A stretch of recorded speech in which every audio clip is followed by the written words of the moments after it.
Madame Bovary. Part 1. Chapter 8.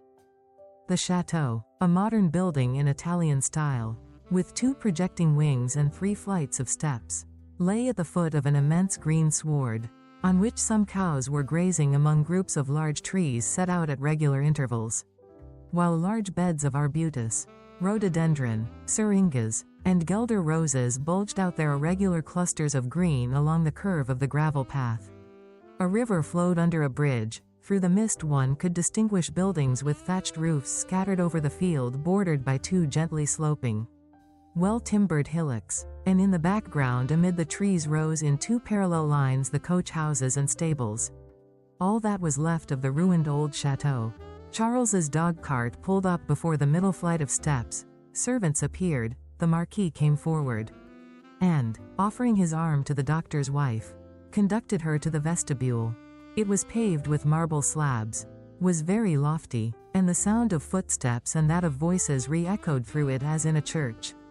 Opposite rose a straight staircase, and on the left a gallery overlooking the garden led to the billiard room, through whose door one could hear the click of the ivory balls. As she crossed it to go to the drawing room, Emma saw standing round the table men with grave faces, their chins resting on high cravats. They all wore orders, and smiled silently as they made their strokes. On the dark wainscoting of the walls large gold frames bore at the bottom names written in black letters. She read, Jean-Antoine d'Andervilliers de Vervanbel, Count de la Vaubyessard and Baron de la Fresnay, killed at the Battle of Coutras on the 20th of October, 1587.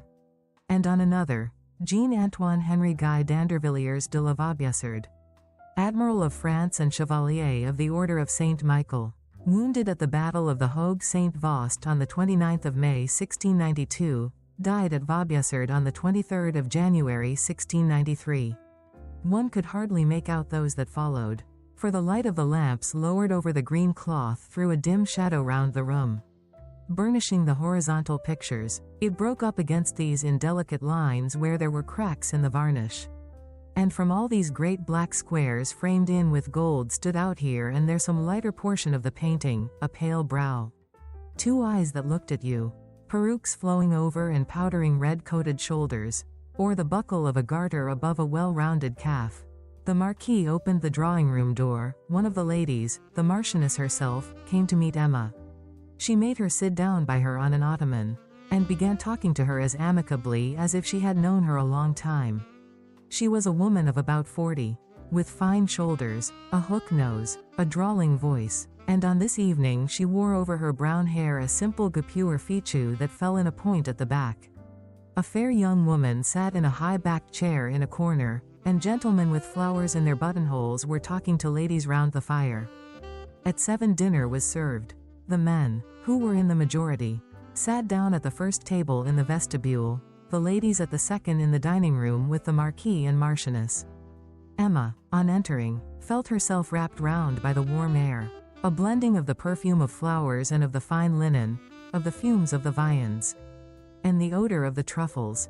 The silver dish covers reflected the lighted wax candles in the candelabra. The cut crystal covered with light steam reflected from one to the other pale rays. Bouquets were placed in a row the whole length of the table, and in the large bordered plates each napkin, arranged after the fashion of a bishop's mitre, held between its 2 gaping folds a small oval-shaped roll.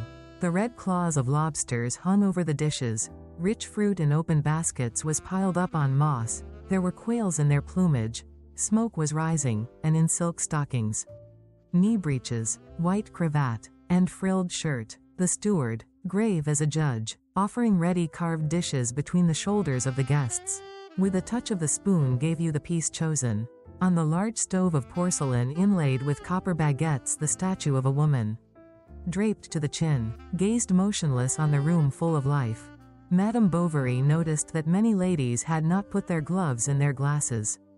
But at the upper end of the table, alone amongst all these women, bent over his full plate, and his napkin tied round his neck like a child, an old man sat eating, letting drops of gravy drip from his mouth. His eyes were bloodshot, and he wore a little queue tied with black ribbon.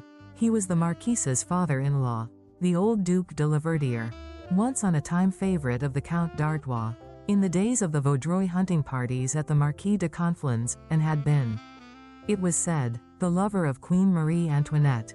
Between Monsieur de Coigny and Monsieur de Lauzun, he had lived a life of noisy debauch, full of duels, bets, elopements. He had squandered his fortune and frightened all his family.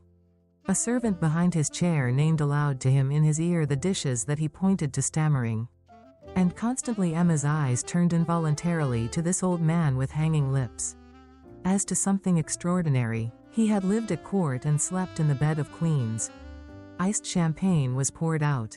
Emma shivered all over as she felt it cold in her mouth. She had never seen pomegranates nor tasted pineapples. The powdered sugar even seemed to her whiter and finer than elsewhere. The ladies afterwards went to their rooms to prepare for the ball. Emma made her toilet with the fastidious care of an actress on her debut. She did her hair according to the directions of the hairdresser, and put on the barège dress spread out upon the bed. Charles's trousers were tight across the belly. "My trouser straps will be rather awkward for dancing," he said. "Dancing?" repeated Emma. "Yes. Why, you must be mad. They would make fun of you. Keep your place. Besides, it is more becoming for a doctor," she added. Charles was silent. He walked up and down waiting for Emma to finish dressing. He saw her from behind in the glass between two lights. Her black eyes seemed blacker than ever. Her hair, undulating towards the ears, shone with a blue luster. A rose in her chignon trembled on its mobile stalk, with artificial dewdrops on the tip of the leaves.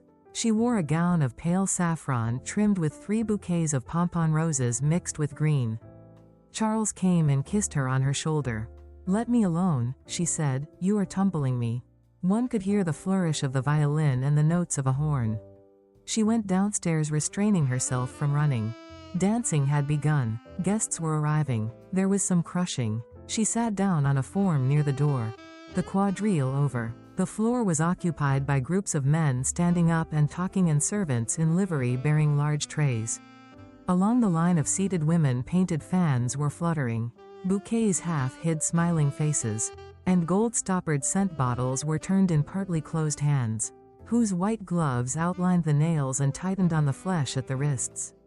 Lace trimmings, diamond brooches, medallion bracelets trembled on bodices, gleamed on breasts, clinked on bare arms. The hair, well smoothed over the temples and knotted at the nape, bore crowns, or bunches, or sprays of myosotis, jasmine, pomegranate blossoms, ears of corn, and cornflowers, calmly seated in their places. Mothers with forbidding countenances were wearing red turbans. Emma's heart beat rather faster when, her partner holding her by the tips of the fingers, she took her place in a line with the dancers, and waited for the first note to start. But her emotion soon vanished, and, swaying to the rhythm of the orchestra, she glided forward with slight movements of the neck. A smile rose to her lips at certain delicate phrases of the violin, that sometimes played alone while the other instruments were silent. One could hear the clear clink of the Louis d'Or that were being thrown down upon the card tables in the next room. Then all struck again. The cornet à piston uttered its sonorous note. Feet marked time. Skirts swelled and rustled. Hands touched and parted, the same eyes falling before you met yours again. A few men, some 15 or so, of 25 to 40, scattered here and there among the dancers or talking at the doorways, distinguished themselves from the crowd by a certain air of breeding, whatever their differences in age, dress, or face. Their clothes, better made, seemed of finer cloth, and their hair, brought forward in curls towards the temples, glossy with more delicate pomades. They had the complexion of wealth, that clear complexion that is heightened by the pallor of porcelain, the shimmer of satin, the veneer of old furniture, and that an ordered regimen of exquisite nurture maintains at its best. Their necks moved easily in their low cravats. Their long whiskers fell over their turned-down collars. They wiped their lips upon handkerchiefs with embroidered initials that gave forth a subtle perfume. Those who were beginning to grow old had an air of youth, while there was something mature in the faces of the young. In their unconcerned looks was the calm of passions daily satiated, and through all their gentleness of manner pierced that peculiar brutality, the result of a command of half-easy things, in which force is exercised and vanity amused, the management of thoroughbred horses and the society of loose women. A few steps from Emma a gentleman in a blue coat was talking of Italy with a pale young woman wearing a parure of pearls. They were praising the breadth of the columns of St. Peter's, Tivoli, Vesuvius, Castellamare, and Cassinus, the roses of Genoa, the Colosseum by moonlight. With her other ear Emma was listening to a conversation full of words she did not understand. A circle gathered round a very young man who the week before had beaten Miss Arabella and Romulus, and won 2,000 louis jumping a ditch in England. One complained that his racehorses were growing fat, another of the printer's errors that had disfigured the name of his horse. The atmosphere of the ball was heavy, the lamps were growing dim. Guests were flocking to the billiard room. A servant got upon a chair and broke the window panes. At the crash of the glass Madame Bovary turned her head and saw in the garden the faces of peasants pressed against the window looking in at them. Then the memory of the Bertaux came back to her. She saw the farm again. The muddy pond, her father in a blouse under the apple trees. And she saw herself again as formerly, skimming with her finger the cream off the milk pans in the dairy. But in the refulgence of the present hour her past life, so distinct until then, faded away completely, and she almost doubted having lived it. She was there, beyond the ball was only shadow overspreading all the rest. She was just eating a maraschino ice that she held with her left hand in a silver gilt cup. Her eyes half closed, and the spoon between her teeth. A lady near her dropped her fan. A gentleman was passing. "Would you be so good," said the lady, "as to pick up my fan that has fallen behind the sofa?" The gentleman bowed, and as he moved to stretch out his arm, Emma saw the hand of a young woman throw something white, folded in a triangle, into his hat. The gentleman, picking up the fan, offered it to the lady respectfully. She thanked him with an inclination of the head, and began smelling her bouquet. After supper, where were plenty of Spanish and Rhine wines, soups à la bisque and au lait d'amandes, 8 puddings à la Trafalgar, and all sorts of cold meats with jellies that trembled in the dishes. The carriages one after the other began to drive off, raising the corners of the muslin curtain. One could see the light of their lanterns glimmering through the darkness. The seats began to empty. Some card players were still left. The musicians were cooling the tips of their fingers on their tongues. Charles was half asleep, his back propped against a door. 8 with almond milk. At 3 o'clock the cotillion began. Emma did not know how to waltz. Everyone was waltzing. Mademoiselle d'Andervilliers herself and the Marquis, only the guests staying at the castle were still there.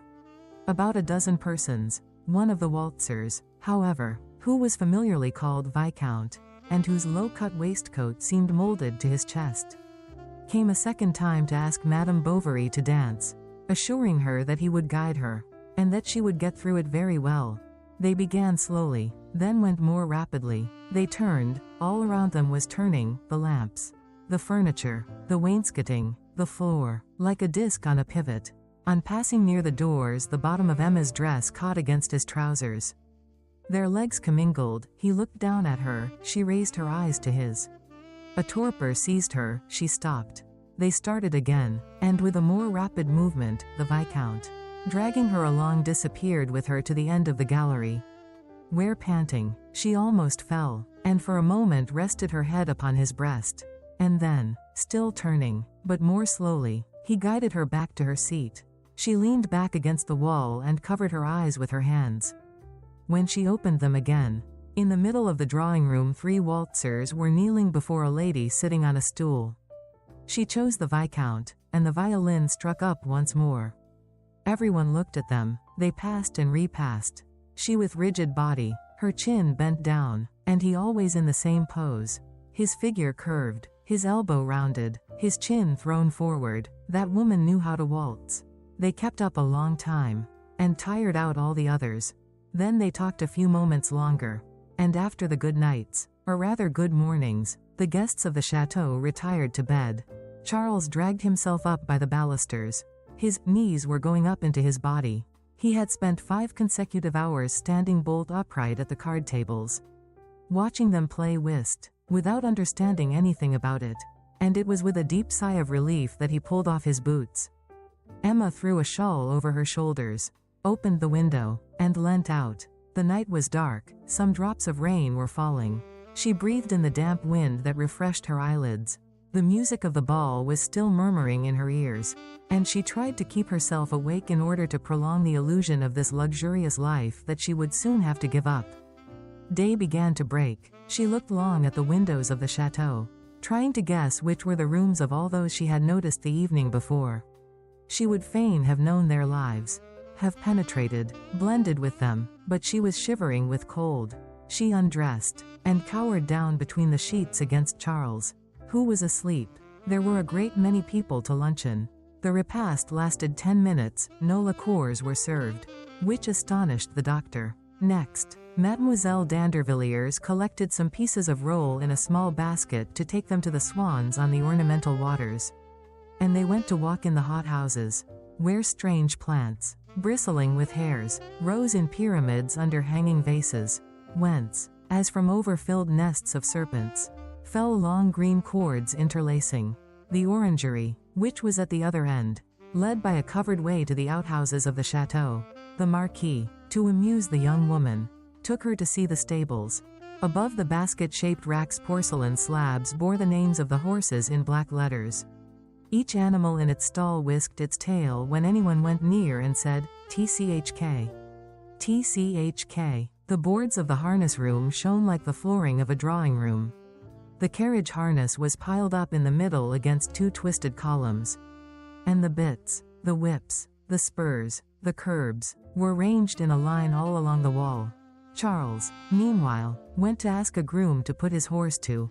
The dog cart was brought to the foot of the steps, and, all the parcels being crammed in, the Bovarys paid their respects to the Marquis and Marchioness and set out again for Toasties. Emma watched the turning wheels in silence. Charles, on the extreme edge of the seat, held the reins with his two arms wide apart, and the little horse ambled along in the shafts that were too big for him. The loose reins hanging over his crupper were wet with foam, and the box fastened on behind the chaise gave great regular bumps against it. They were on the heights of Thiberville when suddenly some horsemen with cigars between their lips passed laughing. Emma thought she recognized the Viscount, turned back, and caught on the horizon only the movement of the heads rising or falling with the unequal cadence of the trot or gallop.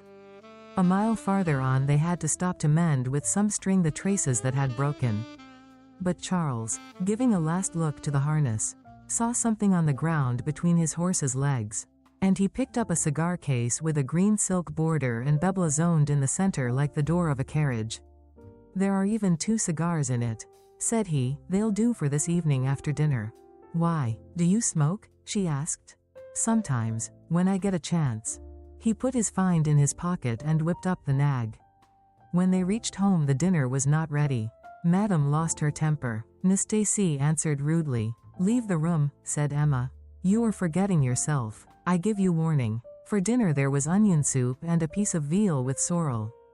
Charles, seated opposite Emma, rubbed his hands gleefully. How good it is to be at home again. Nastasie could be heard crying. He was rather fond of the poor girl. She had formerly, during the wearisome time of his widowhood, kept him company many an evening. She had been his first patient, his oldest acquaintance in the place. "Have you given her warning for good?" he asked at last. "Yes. Who is to prevent me?" she replied. Then they warmed themselves in the kitchen while their room was being made ready. Charles began to smoke. He smoked with lips protruding, spitting every moment, recoiling at every puff. "You'll make yourself ill," she said scornfully. He put down his cigar and ran to swallow a glass of cold water at the pump. Emma, seizing hold of the cigar case, threw it quickly to the back of the cupboard. The next day was a long one. She walked about her little garden, up and down the same walks, stopping before the beds, before the espalier, before the plaster curate, looking with amazement at all these things of once on a time that she knew so well. How far off the ball seemed already. What was it that thus set so far asunder the morning of the day before yesterday and the evening of today? Her journey to Vaubyessard had made a hole in her life, like one of those great crevices that a storm will sometimes make in one night in mountains. Still she was resigned. She devoutly put away in her drawers her beautiful dress, down to the satin shoes whose soles were yellowed with the slippery wax of the dancing floor. Her heart was like these. In its friction against wealth something had come over it that could not be effaced. The memory of this ball, then, became an occupation for Emma. Whenever the Wednesday came round she said to herself as she awoke, "Ah, I was there a week, a fortnight, 3 weeks ago." And little by little the faces grew confused in her remembrance. She forgot the tune of the quadrilles, she no longer saw the liveries and appointments so distinctly, some details escaped her. But the regret remained with her.